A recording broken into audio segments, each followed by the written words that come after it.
Welcome to Hey Docs Podcast with your host, Jill Allen.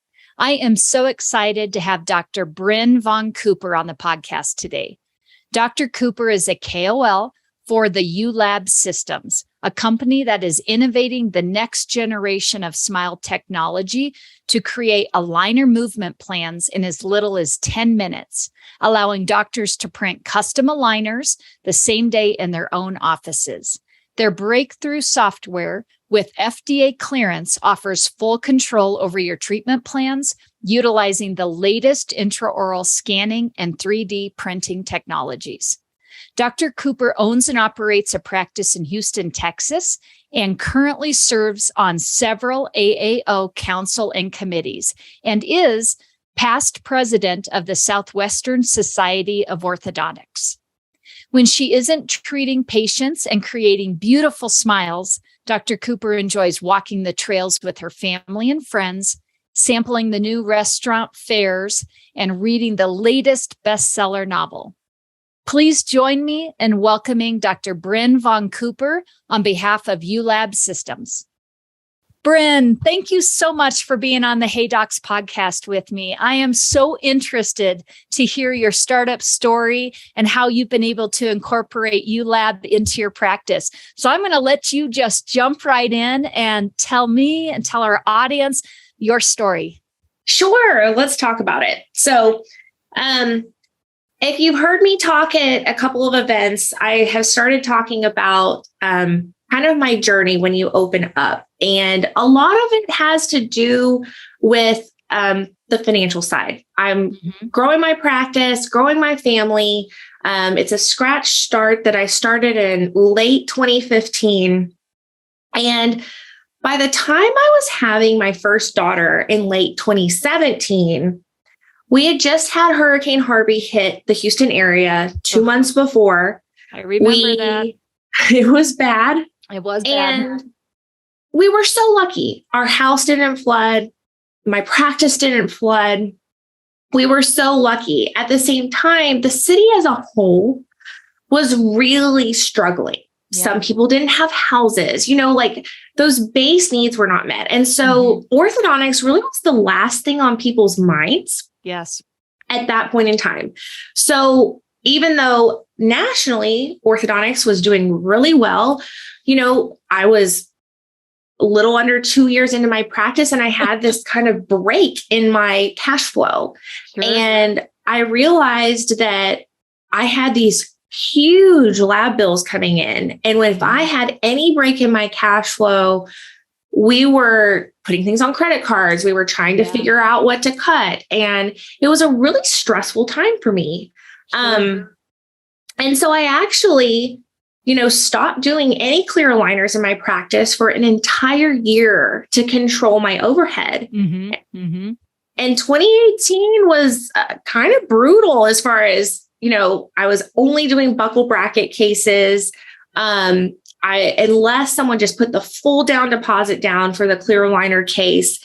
And I really was budgeting quite tightly. And so I had set this practice up to have 3D printing, to have this very forward focus. We were paperless and plasterless. That's what I was calling it, or I still call it.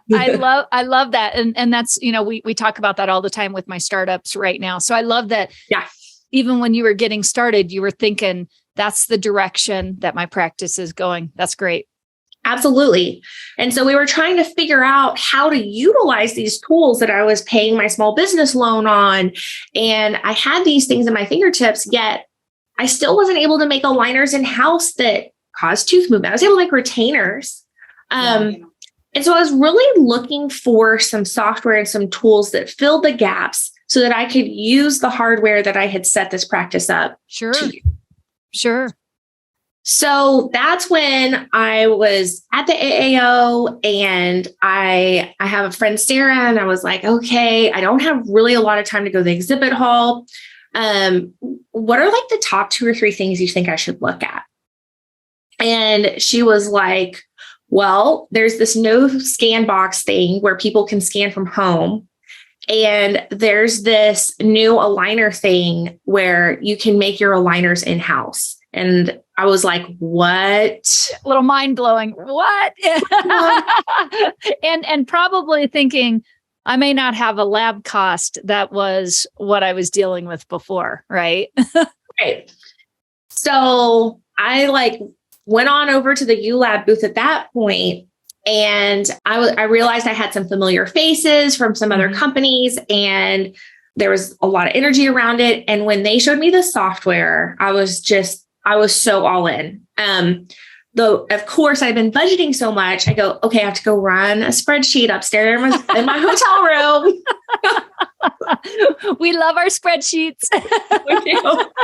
So I literally sat there on, Excel that night, calculating out okay, so this is what it'll cost me to print. And this is how much time I think it might take me from what they showed me today. And really it was a deal. There was no upfront cost. It was pay as you go. And you couldn't even order aligners from them at that point, which now you can. You can order aligners from the USmile laboratory, which takes a lot off of your team. But at that point in time, we just didn't have the capability. So right.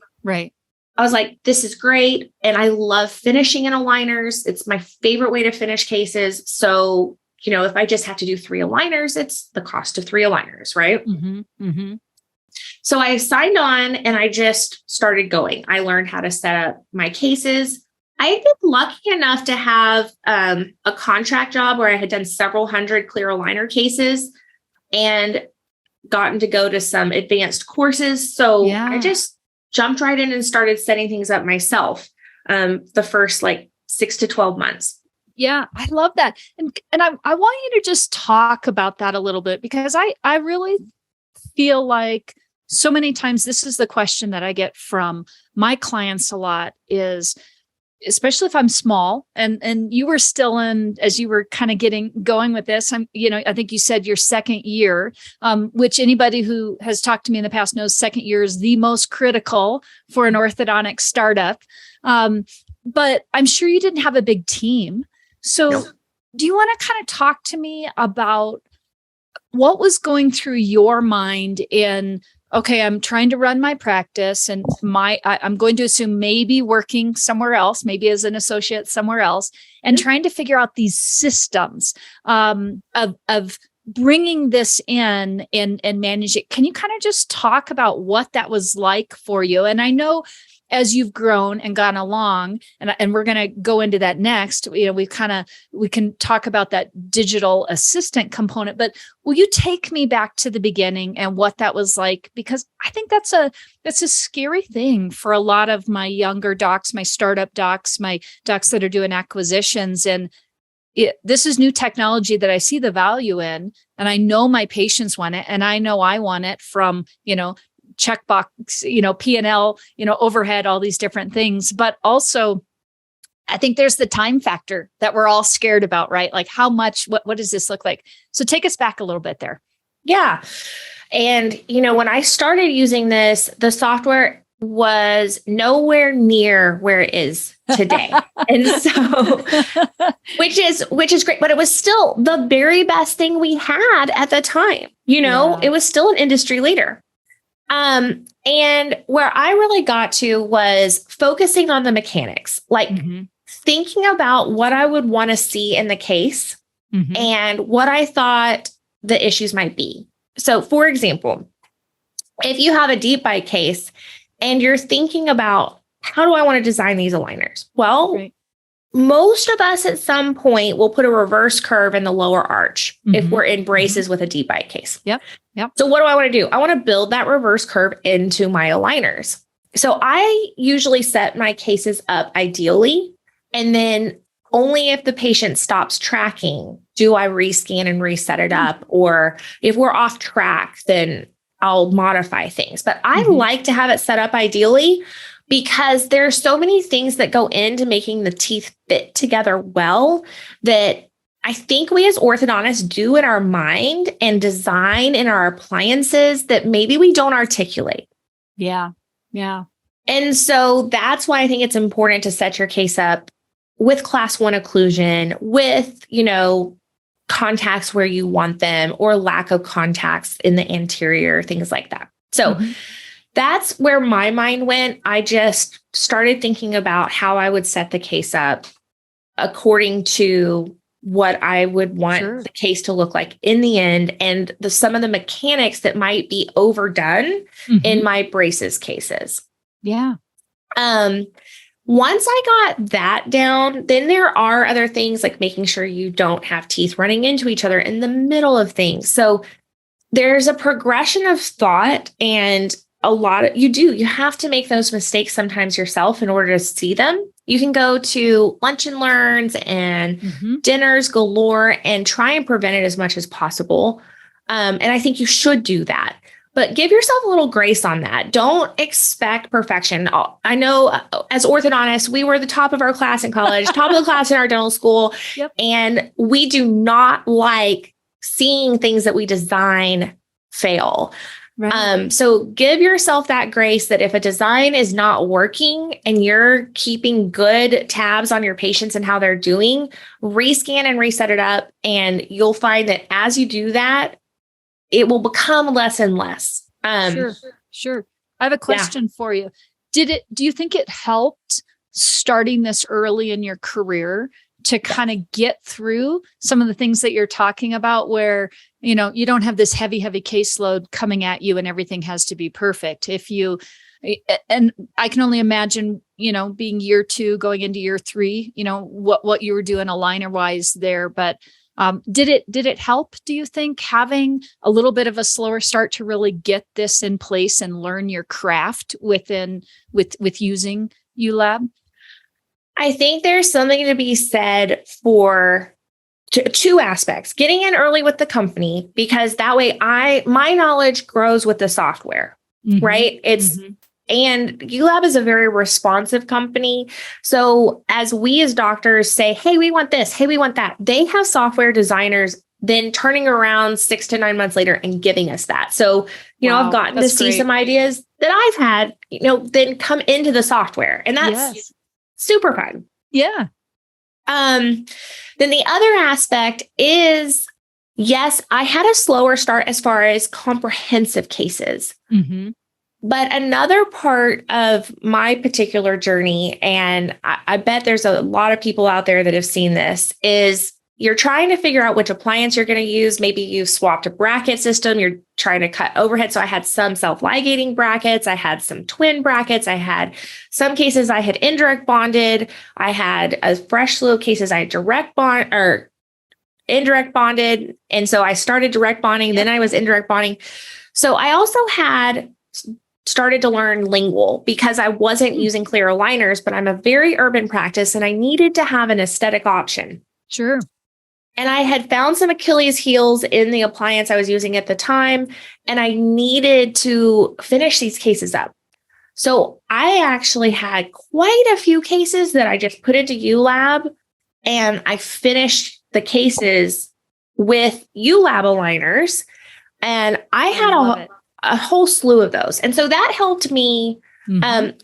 As far as the difficulty of case that I was doing, those cases were going to be a little bit less difficult because you had a lot of leveling and aligning done already. You weren't fighting deep bites most of the time. And so I think that really helped. And so I think that's a really great step that anybody, no matter what size your practice is, if you just start finishing in clear aligners on some of those annoying cases where you're like, oh, I just keep bending this, it's not quite right. Yes. I do. I mean, I hear it all the time from my docs. Yes. Those are the ones where like, please just be done and go away. And in a good way, not like, send the patient away, but you're just like, get this off of my plate. We're all ready to be done here. So I want to switch gears a little bit. So we know how you got going and, this really helped in your early years.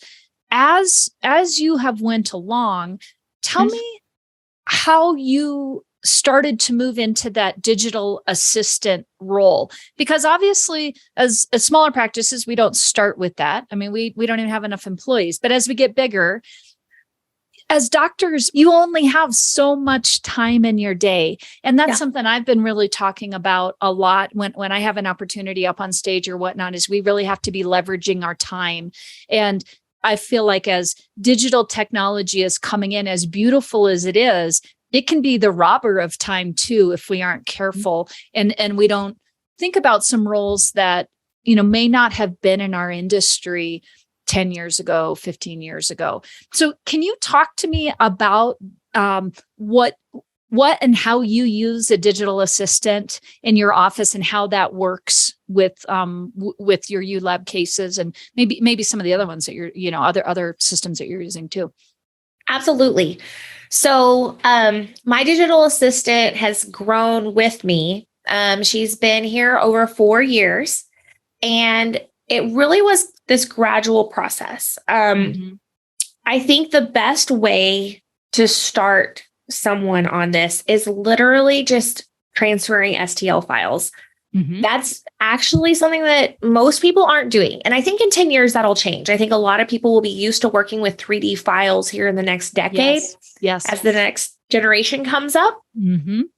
But right now, if you are not, in some weird engineering field, working with 3D models is not something you've done growing up. Right.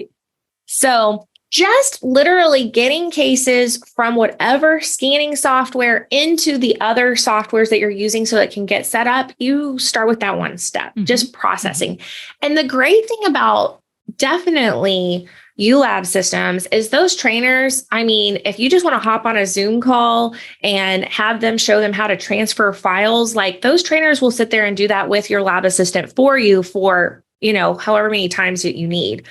Because it's a decently basic step, right? Right. And saves a ton of time. I mean, I know just in, with some of the stuff I do, downloading videos, downloading things. I mean, you're waiting and you can't really start on anything else. And so I can imagine how much just something so simple can free up so much time. Yeah. And then just processing it into the software, because every software is just a little bit different. Yep. Then the next step is really getting into setting up the teeth. And if there's anything I've learned through this process, as I've talked to other doctors that use Ulab and anyone that sets up their own cases, is we all set them up a little differently. Like there's no one size fits all here. And having that person in your office that knows your way really does help, because you could not take my digital assistant and put them in, another doctor's office in another city. And that doctor might be like, what are you doing? Why these mechanics? Sure. That's the advantage, because if you're using a lab tech that's offsite, they really don't know how you personally want it set up. And you can teach people to do it the way you do it. Especially if you have those sessions. I really think it's important, if you're going to train a new position, especially one that you've never trained before, you must set up weekly meetings with that person for 30 minutes to an hour. And those must be sacred, or else that's such a pearl. Yeah. Such a pearl right there. Yeah. I mean, otherwise they're not going to know what you're thinking. They're not mind readers. You gotta,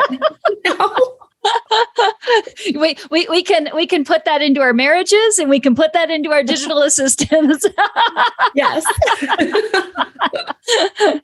That's great. So as you have progressed on, has this become a full-time position for this person in your practice now?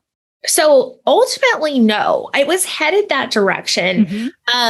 But as we've implemented other things, and as the software has gotten easier and easier, instead of our caseload increasing and her time increasing on the computer, our caseload has increased and her time on the computer is decreased a little bit, maybe stayed the same.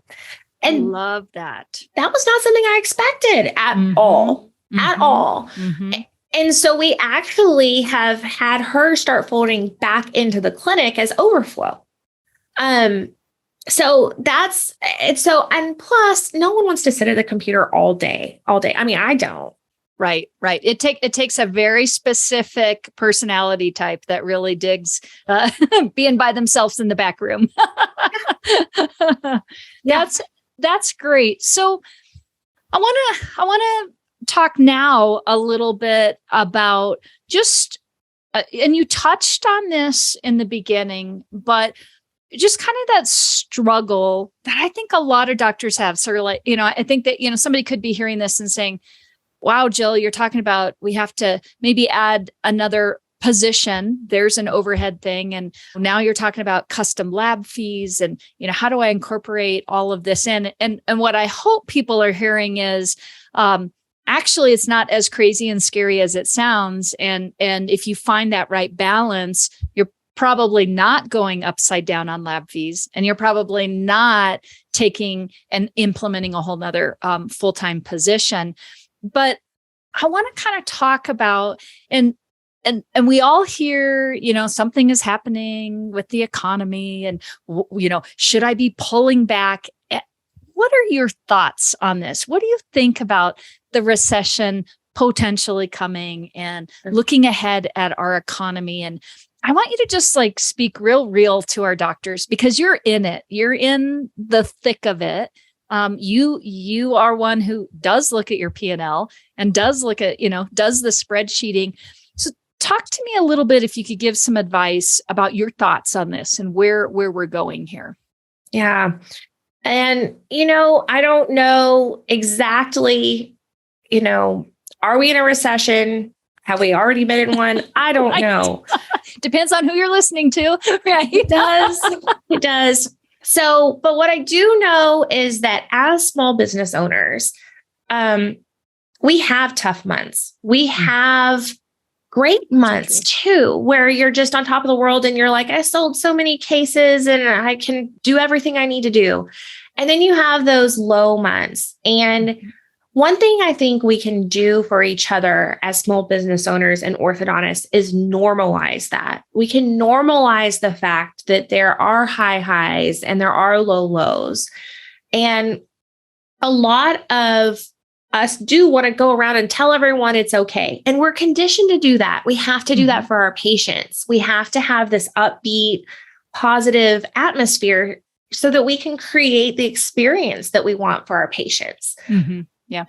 But it is important as business owners, when we talk to each other, when we talk to our teams as we lose members or we gain members, or maybe the overhead doesn't support an extra member. As a team, we can pull together inside your office and have some of those real conversations. And then I think that's great. I just want to say for just a second, being real. Because I think you're hitting on something that is very important. We do get very conditioned to try and always look at, which is good, the glass is always half full and the rosy glasses. But sometimes we do have to have those real conversations. We have to be a bit vulnerable with our employees, with ourselves, with our peers. And I'm going to let you keep going with that train of thought, but I just wanted to touch on that, because I think that is so key to part of us and what we need from each other. Definitely. And I am very involved with some professional organizations, both within orthodontics and outside orthodontics. And having that small business peer-to-peer where you can say, this month was terrible. I had to put $10,000 on a credit card. Now I've got to figure out how to eliminate that over the next 3 or 4 months and not do it again. Right. Yes. That's a real conversation that I think all of us can say we've had in our careers. And if you haven't, I want to know who you are and learn your secret. Right. Right. And even if you haven't had the conversation, I would challenge anybody to say, show me that you haven't had those hard months where you've had to make those hard decisions that maybe don't feel like, well, nobody else is putting stuff on their credit cards, but they are. We are. I've got a tattoo on my arm that says "figure it out." That's because my entire life has been about figure it out, and we all are figuring it out. And sometimes it's doing these hard things, but being able to talk about it and normalize it. I love that thought. Normalize it. This is okay to talk about. Yeah. All right. So now I want to ask you. One of the things when I finish up my podcast, I really, you've been such a wealth of knowledge as we have been going through this. And I know a lot of doctors are really taking some key points, but if you could leave the audience with just a few more pearls, if you said, here's my top three, either from practice or what they need to know about Ulab, if they're thinking of incorporating, some type of an aligner system into their practice, or a digital assistant even. Can you just give us a couple of those pearls as we finish up here? Sure. Okay. So one big pearl I will give to us as orthodontists is believe that you can do all sorts of cases in clear aligners. I am still having conversations with people who can't believe that I would treat certain cases in clear aligners. Mm-hmm. And if you can see it done on stage, then you can implement that. It may not be perfect the first time. It may not be, you may take 6 or 7 patients, but when you have those patients that want to do these cases in clear aligners, believe that you can do it. So that's the first step. All right. So second one is, this one looks good. Second one is learn your appliance. So we spent years in school learning how to do buccal brackets. Mm-hmm. And, I know in my particular case, I did like the little orthodontic mini course during dental school and then in residency. And I can tell you, like, those first 20 cases I bonded, those brackets were like everywhere. And I couldn't see what I couldn't see, right? Like, I didn't know that the brackets were everywhere. And then as you did those repositions in your second year of orthodontic residency, you were like, what was I thinking? Right. Like, that is not where you put a bracket on a first premolar. No. But doggone it, it looked good when you were placing them, when you didn't know any better. Exactly.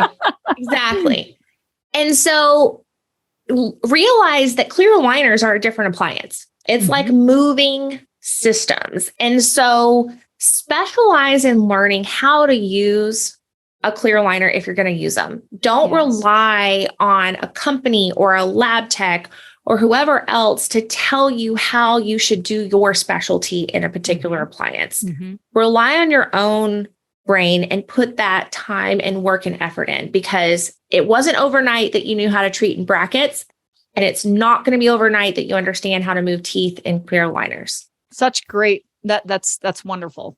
Yep. Yeah. All right.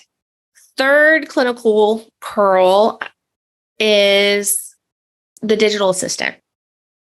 So my pearl on this is finding someone that wants to do it and their attitude about it.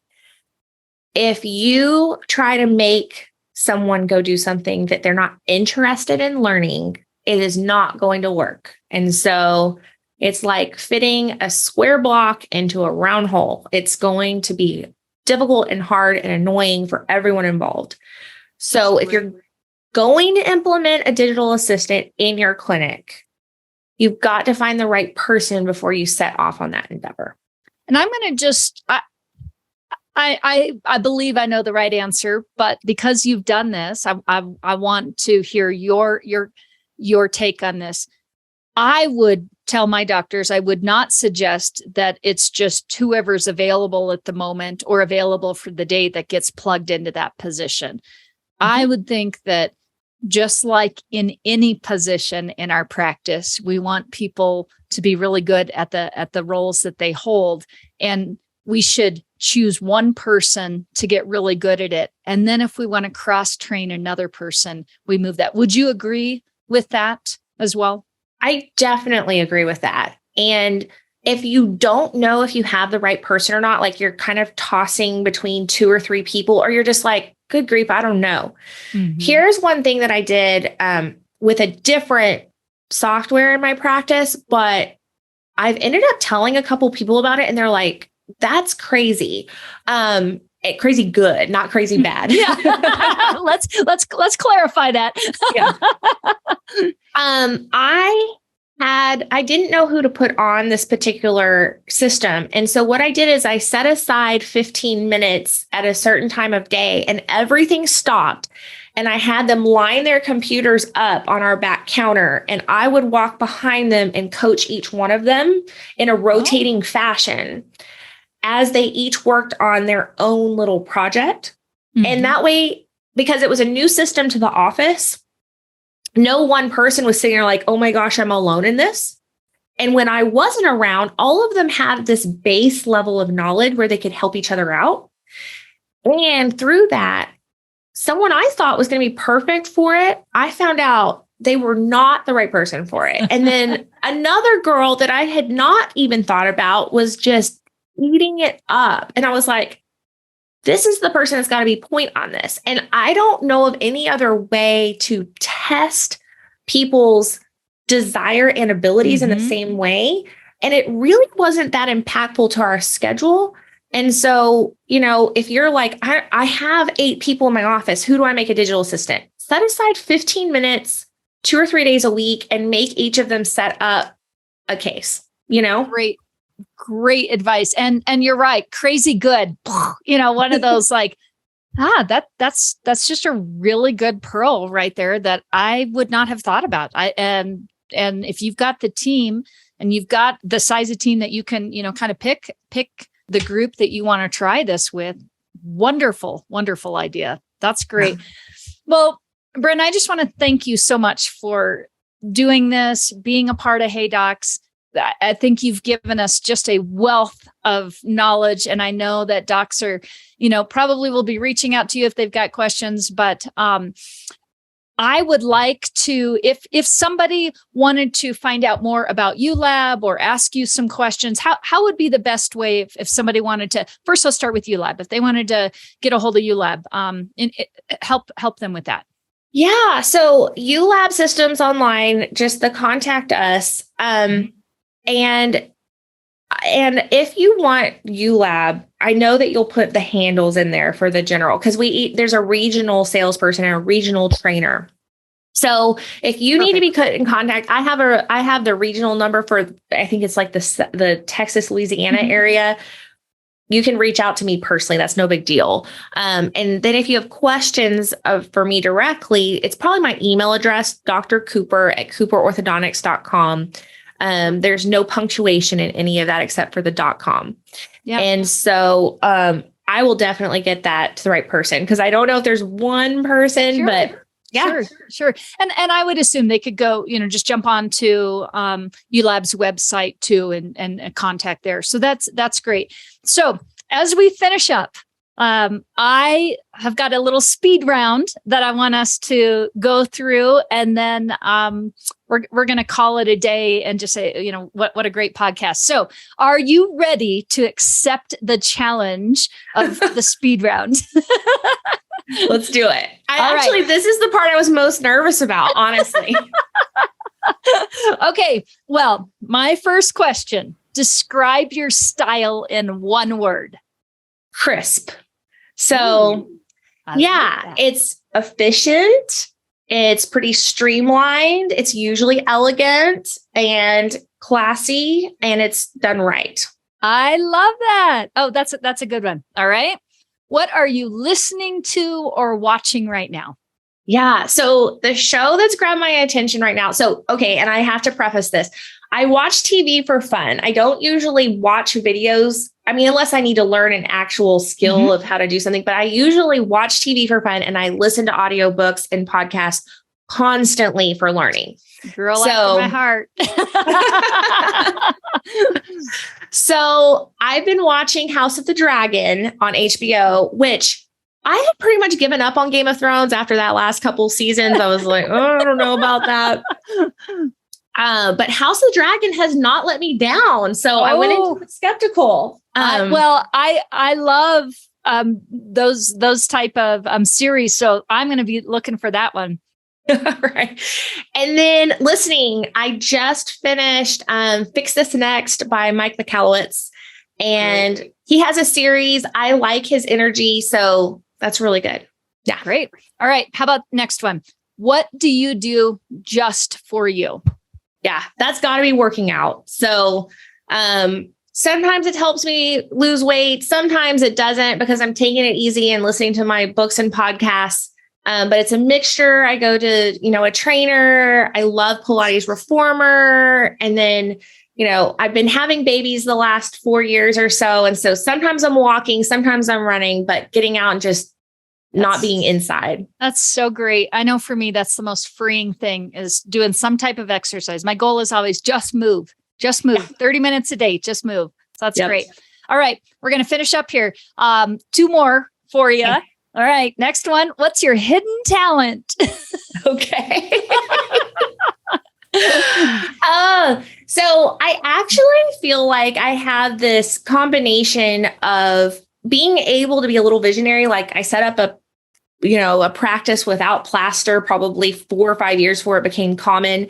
And then I kind of implement it really quickly. So that's like my professional hidden talent. But kind of the fun one is if I turn on TV, like anything but House of Dragons, I can fall asleep in about 3 minutes. So that's great. All right. And then we're going to finish it up. What is your big, hairy, audacious goal? Yeah. And I mean, I really am living it. Like I worked 2 decades to get to a point where I could run a small business and have a skill that, gave me a niche that I could really dig into. And so now I just want to be better at it. Like, that's great. I thought I was going to get a practice and it would all kind of just fall into place. Like this was the kind of small business where people just hung shingles and it was going to be okay. And it's not. And so now I really want to be good at that and so good that I can help other people. So that's my next thing is I love that. Helping other people get their practices to the point where they're doing well and they love it. And things that can be automated are, and we're working together. So that's where we're at. What a great, goal. And I can just tell, and, having this really great conversation with you that you do have a passion. You want to be able to help other doctors succeed and, show them the way. So thank you for just wanting to be able to do that, because I know a lot of doctors are looking for that help. And I just love that tip about also just being real. And I'm sure if somebody had needed just to have a real conversation with somebody, you'd be available and have that with them, which, we need more of that in our industry. So thank you so much for being a part of Hey Docs today. And until next time, we will be talking. All right, Jill. Thank you so much for having me. Absolutely.